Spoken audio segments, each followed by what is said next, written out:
नमस्कार, आप देख रहे हैं डीडी न्यूज। मैं हूं मुकुल शर्मा और इस वक्त की अहम खबरें कौन सी हैं बताएंगे आपको, लेकिन सबसे पहले नजर डाल लेते हैं हेडलाइंस पर। पीएम मोदी ने उत्तर प्रदेश के बांसगांव, घोसी और मिर्जापुर में विशाल जनसभा को किया संबोधित करते हुए सपा कांग्रेस पर पूर्वांचल को बेहाल रखने का लगाया आरोप। पीएम ने इंडी गठबंधन पर जमकर निशाना साधते हुए कहा कि सपा कांग्रेस का इंडी गठबंधन सभी जातियों को आपस में लड़ा रहा है।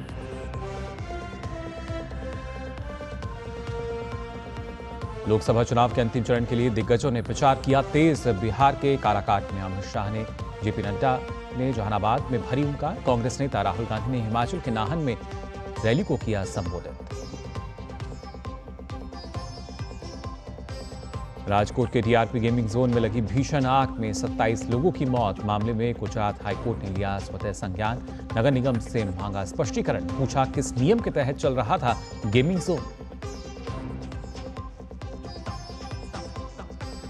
दिल्ली के विवेक विहार के बेबी डे केयर में 6 बच्चों की मौत। बीजेपी ने हादसे के लिए दिल्ली सरकार के भ्रष्टाचार शासन को ठहराया जिम्मेदार। उपराज्यपाल ने घटना की जांच के लिए दिया आदेश। पीएम मोदी ने जताई शोक संवेदना। प्रधानमंत्री राहत कोष से मृतक के परिजनों को 2 लाख, घायलों को 50,000 अनुग्रह राशि देने का ऐलान। पश्चिम बंगाल में चक्रवात रेमल का दिखने लगा असर। आज रात चक्रवात के बांग्लादेश और बंगाल तट पर पहुंचने की आशंका। कोलकाता एयरपोर्ट पर दोपहर बाद से उड़ानें निलंबित। एनडीआरएफ की 12 टीमें तैनात। भारतीय नौसेना ने चक्रवात रेमल से निपटने की शुरू की तैयारी।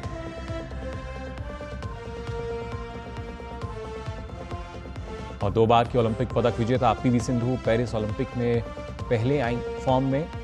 मलेशियाई मास्टर में शानदार प्रदर्शन करते हुए रही उपविजेता।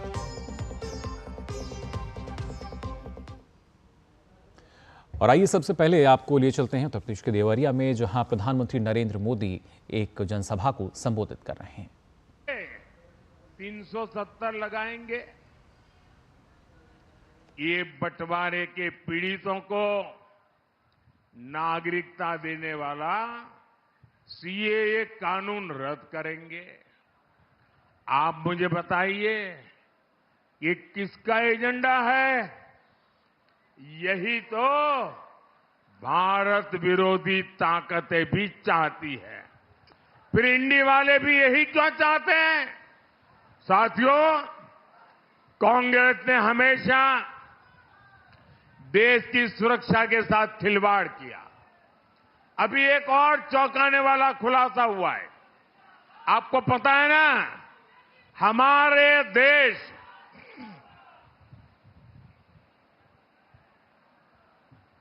इतनी मात्रा में नौजवान है, तो जरा ये बड़ा महत्वपूर्ण मुद्दा मैं आज आपको बताने जा रहा हूं।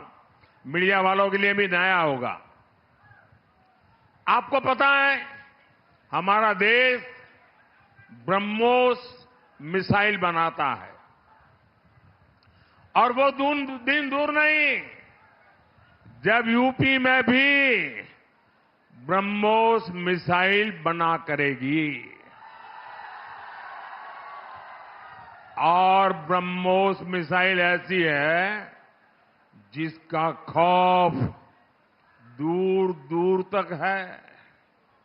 दुनिया के कई देशों में ब्रह्मोस मिसाइल की मांग रही है, लेकिन कांग्रेस को ये भी पसंद नहीं आया।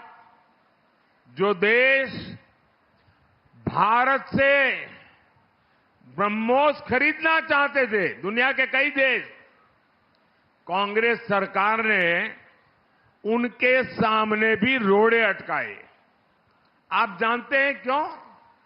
ये इंडी वाले चाहते हैं भारत रक्षा क्षेत्र में न आत्मनिर्भर बने और न ही भारत में हथियार एक्सपोर्ट करने की क्षमता पैदा हो। ये इंडी वाले चाहते हैं विदेशी हथियारों की डील होती रहे, इनकी दलाली आती रहे, बॉफोर्स घोटाले होते रहे, अगस्त वेस्टलैंड घोटाले होते रहे।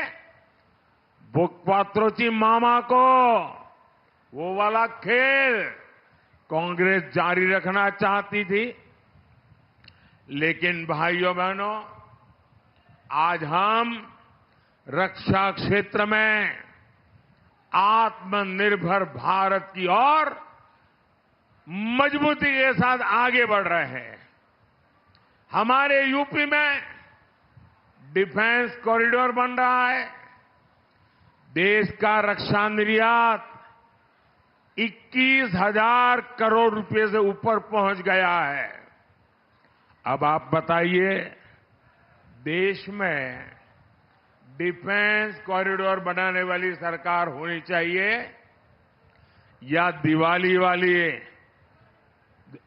या जो हर मौके पर, दिवाली हो या होली हो, हर मौके पर जो दलाली ही करना चाहते हैं? क्या दलाली करने वाली सरकार चाहिए क्या? साथियों, ये कांग्रेस और सपा, ये इंडी जमात वाले, इनकी राजनीति का एक ही मकसद है, तुष्टीकरण। तुष्टीकरण के लिए हमारी आस्था को गाली देते हैं। ये कांग्रेस पार्टी राम मंदिर प्राण प्रतिष्ठा, रामलला प्राण प्रतिष्ठा का अवसर, उस निमंत्रण को ठुकरा देती है।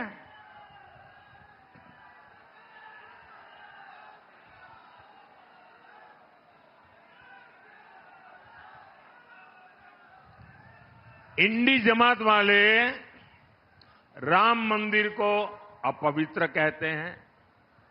सपा के नेता राम मंदिर को जाना उसको पाखंड बताते हैं। मैं आप लोगों से पूछता हूं, मुझे जवाब देंगे ना आप लोग? राम मंदिर को गाले देने वालों को पूर्वांचल में एक भी सीट मिलनी चाहिए क्या? किसी भी बूथ में उनको वोट मिलना चाहिए क्या? साथियों, इंडी जमात का अब अगला निशाना हमारे देश का पवित्र संविधान है। बाबा साहब आंबेडकर ने धर्म के आधार पर आरक्षण का विरोध किया था, लेकिन ये लोग क्या कर रहे हैं? कर्नाटका में कांग्रेस ने पिछड़ों का आरक्षण रातों रात मुसलमानों को दे दिया। बंगाल में टीएमसी वालों ने फर्जी ओबीसी सर्टिफिकेट बनाकर पिछड़ों का आरक्षण लूट लिया, मुसलमानों को दे दिया। यूपी में सपा उसी टीएमसी का प्रचार कर रही है। भाइयों बहनों, मैं मेरे दलित, मेरे पिछड़ा समाज को याद दिलाना चाहता हूं। 2012 में सपा ने अपने घोषणा पत्र में लिखा था कि मुसलमानों को दलितों के बराबर आरक्षण मिलना चाहिए। इंडी जमात इसके लिए संविधान बदलना चाहती है। मैं इनसे सवाल पूछता हूं तो ये मोदी को गाली देते हैं। धर्म के आधार पर आरक्षण का विरोध मोदी डट करके कर रहा है। विरोध होना चाहिए कि नहीं होना चाहिए? आप मोदी को साथ देंगे कि नहीं देंगे? क्या धर्म के तो प्रधानमंत्री नरेंद्र मोदी जो कि देवरिया में फिलहाल इस जनसभा को संबोधित कर रहे हैं, यहाँ पर न सिर्फ कांग्रेस बल्कि इंडी गठबंधन पर उन्होंने जमकर निशाना साधा और कहा कि ये सिर्फ तुष्टीकरण की राजनीति करना चाहते हैं, विकास से इनका कोई वास्ता नहीं है। जबकि अब देश अगर बात की जाए आत्मनिर्भरता की तरफ आगे बढ़ रहा है, रक्षा निर्यात जो है उसमें लगातार इजाफा हो रहा है और उसके साथ साथ तमाम जो विकास परियोजनाएं हैं उत्तर प्रदेश की बात की जाए या दूसरे राज्यों की लगातार उनमें पहुंच रही हैं, जिससे एक बेहतर भविष्य की तरफ हमारा देश आगे बढ़ रहा है। और इसी से पहले अगर बात बात की जाए, प्रधानमंत्री नरेंद्र मोदी ने उत्तर प्रदेश के घोसी में एनडीए की विशाल जनसभा को भी संबोधित किया। प्रधानमंत्री ने कांग्रेस, सपा और इंडी गठबंधन पर जमकर निशाना साधा। पीएम ने इंडी गठबंधन पर दलितों, पिछड़ों का आरक्षण छीनकर मुसलमानों को देने का आरोप लगाया। पीएम ने आरोप लगाया कि एससी, एसटी और ओबीसी को आरक्षण से वंचित करने के लिए कांग्रेस ने रातों रात हजारों शिक्षण संस्थानों को अल्पसंख्यक दर्जा दे दिया। पीएम ने कहा कि 24 के चुनाव पर पूरी दुनिया की नजर है। भारत जितनी दमदार सरकार और पीएम बनाएगा, उसकी गूंज दुनिया में उतनी ही सुनाई देगी। पीएम ने सपा, कांग्रेस और पूर्वांचल को बेहाल रखने का भी आरोप लगाया। ऐसे लोगों को पूर्वांचल बार बार सजा देगा जिन्होंने इस क्षेत्र के साथ विश्वासघात किया। इंडी गठबंधन के वो लोग जिन्होंने आपके घरों में आग लगाई, जिन्होंने आपकी जमीनों पर कब्जे किए, जिन्होंने यहां दंगाइयों को ताकत दी, जो माफिया के लिए आंसू बहाते हैं, ऐसे लोगों को अब पूर्वांचल में पैर नहीं रखने देना है। तो पूर्वांचल की जो जनता है सबक सिखाएगी, जो माफियाओं को या जिस तरीके से भ्रष्टाचार को बढ़ावा देते हैं उनको उस पर सीधा प्रहार करते हुए नजर आए प्रधानमंत्री नरेंद्र मोदी। वहीं बिहार के काराकाट में जनसभा को संबोधित करते हुए केंद्रीय मंत्री अमित शाह ने राहुल गांधी पर निशाना साधा। उन्होंने कहा कि एक और चांदी की चम्मच के साथ पैदा हुए राहुल गांधी हैं, तो दूसरी ओर अति पिछड़ा वर्ग के यहाँ पैदा हुए प्रधानमंत्री नरेंद्र मोदी। एक तरफ गर्मी की छुट्टी पर चले जाने वाले राहुल गांधी हैं, तो दूसरी तरफ जवानों के साथ दीपावली मनाने वाले प्रधानमंत्री नरेंद्र मोदी।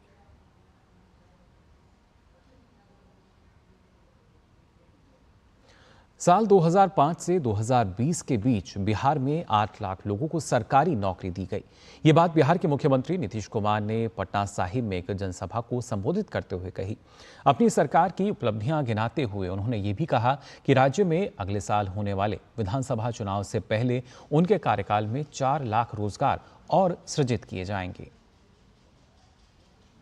आप जरा याद करिए, 2005 से 2020 के बीच में हम लोगों ने 8 लाख लोगों को सरकारी नौकरी दी, लाखों लोगों को रोजगार दिया।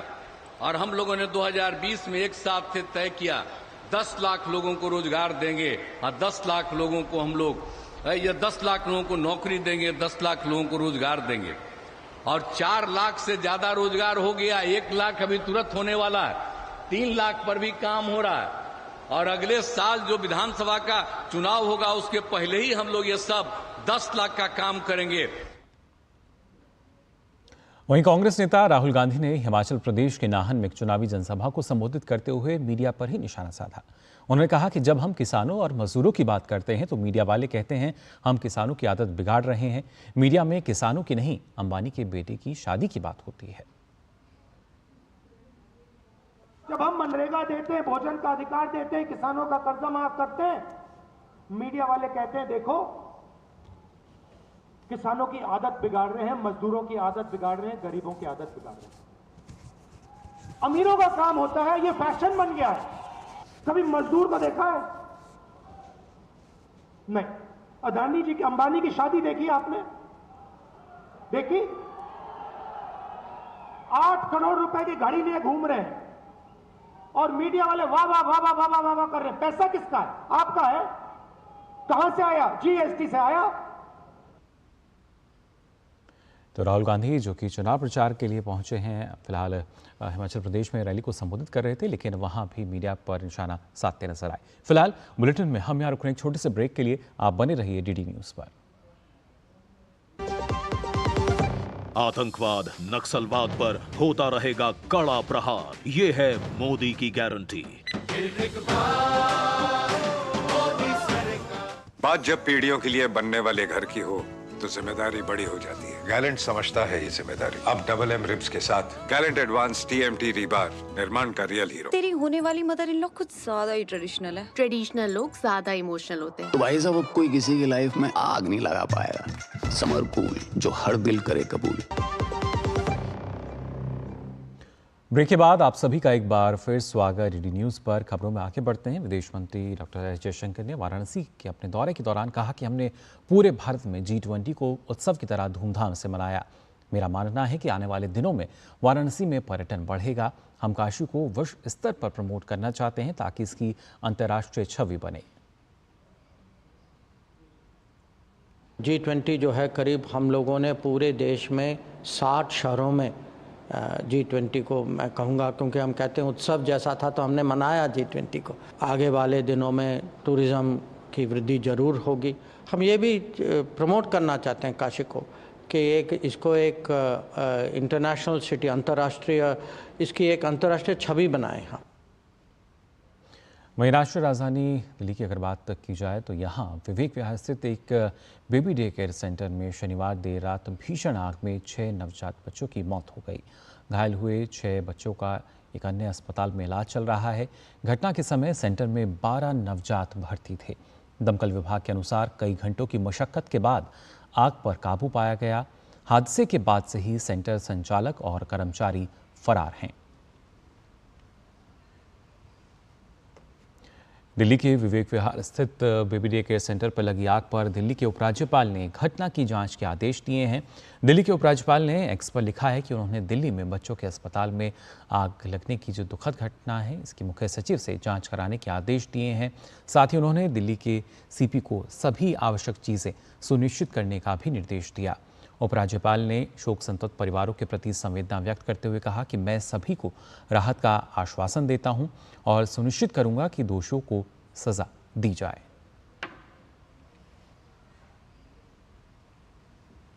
भाजपा के दिल्ली प्रदेश अध्यक्ष वीरेंद्र सचदेवा ने दिल्ली के विवेक विहार इलाके में स्थित बेबी केयर हॉस्पिटल में वो पहुंचे और उन्होंने दिल्ली सरकार को आड़े हाथों लिया।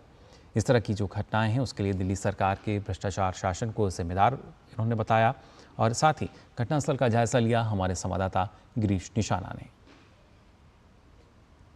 शनिवार की रात विवेक विहार के इस बेबी केयर सेंटर के अंदर भीषण आग लग गई। जिस भीषण आग की वजह से करीब 7 नवजात शिशु काल के गाल में समा गए। आप देख सकते हैं हादसा कितना भीषण हुआ होगा। इस बात से अंदाजा लगाया जा सकता है कि कितनी बुरी तरह से ये तमाम चीज़ें बुरी तरह से जल चुकी हैं। हालांकि इस मुद्दे पर दिल्ली भाजपा ने दिल्ली सरकार को घेरने का प्रयास किया है और उसको पूरी तरह से जिम्मेदार माना है। पूरी घटना का जिम्मेदार दिल्ली सरकार का भ्रष्ट प्रशासन है, जिसने ऐसी जगह इन चीज़ों को चलने की अनुमति दी। सिर्फ पैसे कमाने की चाह में अगर आप नियमों की अनदेखी करते हैं और 7 बच्चे ऐसे में चले जाते हैं तो मैं कह रहा हूँ बहुत ही घृण ये कार्य है और जो अफसर इसमें दोषी उनके खिलाफ कार्रवाई करनी चाहिए। तो दिल्ली सरकार जांच की बात कर रही है इसमें। दिल्ली सरकार ने नरेला में भी जांच की मांग की थी, मुंडका में भी की थी, अलीपुर में भी की थी, अनाज मंडी में भी की थी, करोल बाग में 2 होटल जले तब भी की थी। उस जाँच का हुआ क्या? उस जाँच के नाम पर भी लोगों को डरा धमका के पैसे वसूले जाते हैं। यहाँ जाँच तो हो, लेकिन जाँच के साथ साथ जिम्मेदारी तय हो। दिल्ली सरकार का हर वो विभाग जिसने इसमें नेग्लिजेंसी बरती उसके अधिकारियों के खिलाफ कड़ी से कड़ी कार्रवाई होनी चाहिए। मुआवजे की बात सामने आ रही है कि मुआवजा उन जख्मों को मरहम नहीं दे सकता। उस माँ की हालत सोचिए जिनके बच्चे चले गए। मुआवजा तो ठीक है, उस परिवार के लिए एक आर्थिक सहायता हो जाएगी, लेकिन वो दर्द जो है ना वो खत्म नहीं होता। पूरी तरह से ये जो आग लगी है इसका कारण कौन है अभी इसका पता नहीं चला है, लेकिन कहीं ना कहीं उन माँ बाप के दिल पे क्या बीत रही होगी जिनके बच्चे कहीं ना कहीं पूरी तरह से इस दुनिया को छोड़ कर चले गए। कैमरामैन राधेकृष्ण तिवारी के साथ गिरीश निशाना, डीडी न्यूज, दिल्ली। तो ये एक दर्दनाक हादसा। वहीं इस हादसे की अगर बात की जाए यानी दिल्ली के विवेक विहार स्थित इस बेबी डे केयर सेंटर में भीषण आग हादसे पर प्रधानमंत्री ने एक्स पर पोस्ट कर अपना दुख जताया है। प्रधानमंत्री ने लिखा है कि दिल्ली के एक अस्पताल में आग लगने की घटना हृदय विदारक है। इस कठिन समय में मेरी संवेदनाएं शोक संतप्त परिवारों के साथ हैं। मैं प्रार्थना करता हूं कि जो घायल हुए हैं वे जल्द से जल्द ठीक हो जाएं। और दिल्ली के इस अस्पताल में आग लगने की घटना के मद्देनजर पीएम राहत कोष से प्रत्येक मृतक के परिजनों को 2 लाख रुपए का मुआवजा दिया जाएगा और घायलों को 50,000 रुपए की अनुग्रह राशि की घोषणा की गई है। पीएमओ ने सोशल मीडिया साइट एक्स पर यह जानकारी साझा की।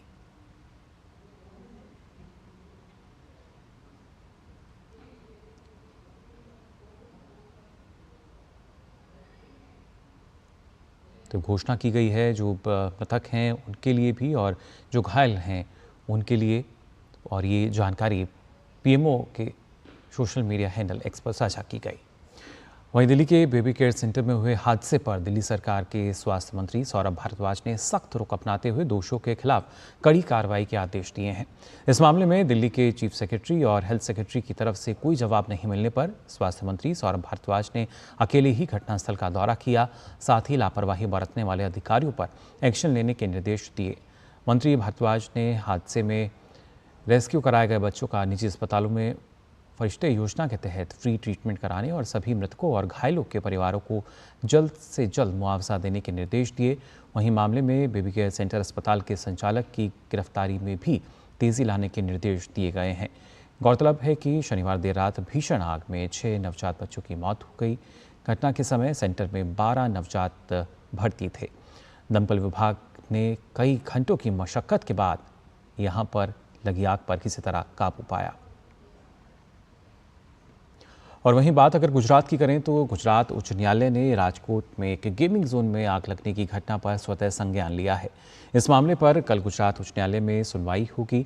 अदालत ने इसे मैन मेड डिजास्टर यानी मानव निर्मित आपदा बताते हुए अखबार की एक रिपोर्ट पढ़कर हैरानी जताई।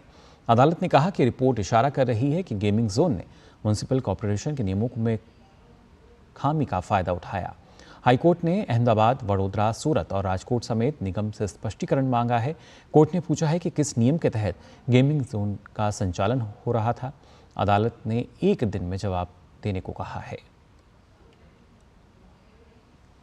और फिलहाल बुलेटिन में हम यहां रुक रहे हैं एक छोटे से ब्रेक के लिए। आप बने रहिए डीडी न्यूज पर।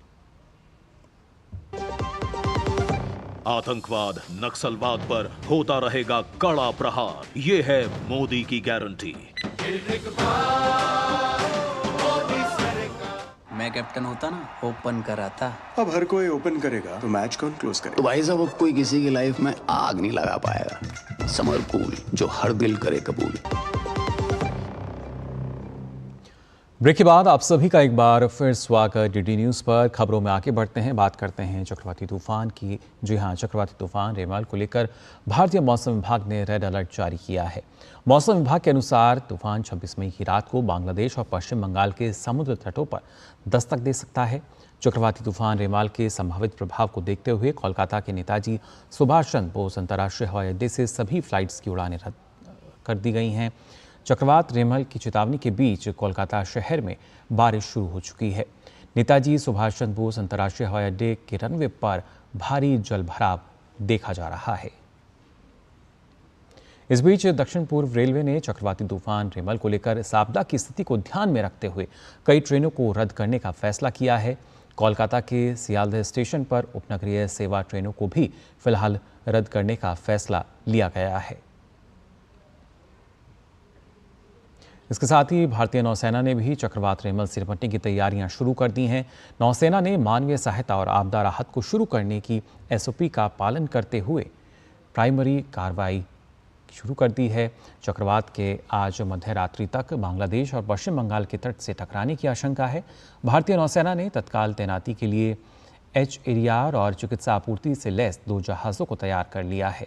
इसके अतिरिक्त सी किंग और चेतक हेलीकॉप्टर्स के साथ साथ डॉर्नियर विमानों सहित भारतीय नौसेना की विमानन संपत्तियां त्वरित प्रतिक्रिया के लिए तैयार हैं। त्वरित सहायता प्रदान करने के लिए उपकरणों के साथ विशेष गोताखोरी टीमों को कोलकाता में तैनात किया गया है।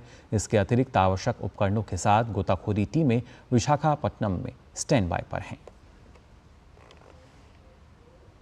और वहीं केरल में जारी भारी बारिश से लोगों को परेशानियों का सामना करना पड़ रहा है।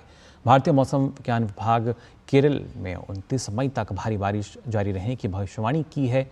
वहीं अगर बात की जाए पथाना, मथिटा, अल्पझू, कोट्यम और एर्नाकुलम जिलों में येलो अलर्ट जारी किया गया है। साथ ही मछुआरों को अगले आदेश तक समुद्र में ना जाने की चेतावनी जारी की गई है। इसके साथ ही तटीय क्षेत्रों में रहने वालों को सुरक्षित स्थानों पर जाने की सलाह दी गई है।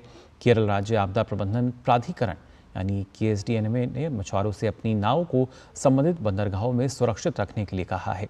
दक्षिण पूर्व अरब सागर पर बने कम दबाव के क्षेत्र की वजह से केरल में भारी बारिश की संभावना है। गौरतलब है कि केरल में बीते हफ्ते से भारी बारिश हो रही है। लगातार हो रही बारिश के कारण 13 लोगों की मौत हो चुकी है। सामान्य जनजीवन भी प्रभावित हुआ है। वहीं जलभराव और बाढ़ के कारण घरों को भी नुकसान पहुंचा है। प्रभावित लोगों को राहत शिविरों में पहुंचाया जा रहा है। भारत फ्रांस संयुक्त सैन्याभ्यास शक्ति का 7वां संस्करण आज मेघालय के उमरोई में समाप्त हो गया। अभ्यास शक्ति भारत और फ्रांस द्वारा आयोजित एक द्विवार्षिक प्रशिक्षण कार्यक्रम है। भारतीय दल में राजपूत बटालियन के 90 जवान और 90 कर्मियों वाली फ्रांसीसी टुकड़ी का प्रतिनिधित्व 13वीं विदेशी सेना हाफ ब्रिगेड के कर्मियों द्वारा किया गया। शक्ति अभ्यास का उद्देश्य संयुक्त राष्ट्र जनादेश के तहत उप पारंपरिक परिदृश्य में बहु डोमेन संचालन करने के लिए दोनों पक्षों की संयुक्त सैन्य क्षमता को बढ़ाना था। संयुक्त अभ्यास अर्धशहरी और पहाड़ी इलाकों में संचालन पर केंद्रित था। संयुक्त अभ्यास से दोनों देशों के सशस्त्र बलों के कर्मियों के बीच अंतर संचालन, सौहार्द विकसित करने में मदद मिलेगी। भारत की महिला बैडमिंटन स्टार खिलाड़ी पीवी सिंधु को मलेशिया मास्टर्स में दूसरे स्थान से संतोष करना पड़ा। 2 बार की ओलंपिक पदक विजेता पीवी सिंधु को महिला एकल के खिताबी मैच में चीन की वांग झीयी के हाथों 16-21, 21-5, 21-16 के अंतर से हार का सामना करना पड़ा। हालांकि इस टूर्नामेंट में खेले गए पिछले मैचों में सिंधु शानदार फॉर्म में नजर आईं। सेमीफाइनल में पीवी सिंधु ने थाईलैंड की बुसानन ओंगबाम रंगफान की मुश्किलें चुनौती को पार करके फाइनल में जगह पक्की की थी। ये सिंधु की बुसानन के साथ खेले गए पिछले 19 मैचों में 18वीं जीत रही थी। सिंधु का पेरिस ओलंपिक से पहले लैम में वापसी करना भारतीय खेलों के लिए अच्छी खबर है। उम्मीद जताई जा रही कि सिंधु का ये फॉर्म पेरिस ओलंपिक में उनके प्रदर्शन के लिहाज से काफ़ी अहम है। बेंगलुरु के लालबाग में बहुप्रतीक्षित आम मेला दूर दूर से आम प्रेमियों को आकर्षित कर रहा है। ये मेला राज्य भर से विभिन्न प्रकार के आमों के लिए वन स्टॉप शॉप है। ये मेला खासतौर से यूरोप और अन्य देशों के आम निर्यातकों के लिए एक पड़ाव भी प्रदान करता है। गर्मी के कारण कम पैदावार के बावजूद बाजार टनों आमों की पैदावार से भरा पड़ा है। फलों का राजा आम 10 जून तक बेंगलुरु फल बाजार पर राज करेगा, जिसमें प्रमुख आकर्षणों में से एक है जीआई टैग का करी इशाद आम पहली बार बाजार में अपने मिठास से कदम जमा रहा है। बंगनपल्ली, मलिका, केसर, बादामी, रसपुरी, दशहरी, तोतापुरी, रासलू, काला पहाड़, शुगर बेबी, ये सब यहाँ लाल बाग के आम मेले में हैं। कर्नाटक एक प्रमुख आम उत्पादक राज्य होने के नाते इस बार कम फसल के बावजूद काफी अच्छी तादाद में आम बाजार में बिक रहा है। This is a festival like in Karnataka. Every year we make this event very successful with the involvement of FEOs and also farmers. The consumers here wait for the melas happening here. They will wait and they get lot of assorted varieties here, around 15 varieties, 17, 18 varieties are also available. This year GI tagged variety is also made available from Ankola. Karnataka में आम 1.49 lakh hectare से अधिक क्षेत्र में उगाया जाता है और हर साल अकेले कर्नाटक से 12 से 15 लाख मीट्रिक टन से अधिक आम की बिक्री दर्ज की जाती है। इसके अलावा यहाँ के आम यूरोप तक निर्यात किए जाते हैं। बादामी और मलिका विदेशों में सबसे पसंदीदा आम की किस्में हैं। Bangalore people are very happy to come to the Mango Mela. They will be waiting every season when Mango Mela will be started. We will be getting continuous calls before starting the Mela. They will be inquiring about the dates. So they are very happy. They will be enjoying 15 to 18 varieties they can taste here. Nowhere else they can get this. Then one more advantage is directly farmers are selling here. That is the advantage. So both consumer and supplier will be benefited. Usually in the Mela period 800 to 1000 tons will be sold, ma'am. Almost in the weekends each stall will sell around 1 ton.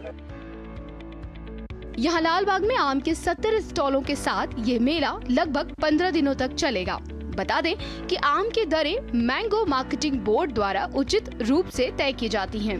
यही एक कारण है कि आम खरीदने के लिए पूरे भारत से आम प्रेमी यहाँ आम मेले में आते हैं। It seems to be very exciting to see all the mangoes at one place. You get to see so many varieties here. So it's good to see the varieties and buy upon tasting. So we get that leisure to taste as well before buying. So we are exploring now. It feels great to be here and there is a lot of variety available and the sellers are very educating towards the mangoes. They let you know how it's grown, how are the taste, how they differ. So it's good. You can select with so many varieties. You can see the tastes. You can buy whichever you like. यहाँ पे क्या है कि different varieties के across from Karnataka और even from Pune itself there are different varieties of mangoes in one place. तो ये इसलिए जो है हम आज लाल बाग आए हैं सो दैट कि अलग अलग वैरायटीज़ के मैंगो हम यहाँ से निकाल सकें। ये मेला बेंगलुरु में एक वार्षिक आयोजन है और दशकों से आयोजित किया जा रहा है। किसानों को बिचौलियों के बिना सीधे अपनी उपज बेचने का मौका मिलता है। किसानों को लगता है कि ये कुछ मुनाफे के लिए एक बड़ा अच्छा प्लेटफॉर्म है और उन्हें उम्मीद है कि अधिक भंडारण सुविधाओं के साथ वे अधिक आम लाने और बिक्री बढ़ाने में सक्षम होंगे और लोग आम का स्वाद ले सकेंगे। बेंगलुरु से आयशा खानम की रिपोर्ट, डीडी न्यूज़।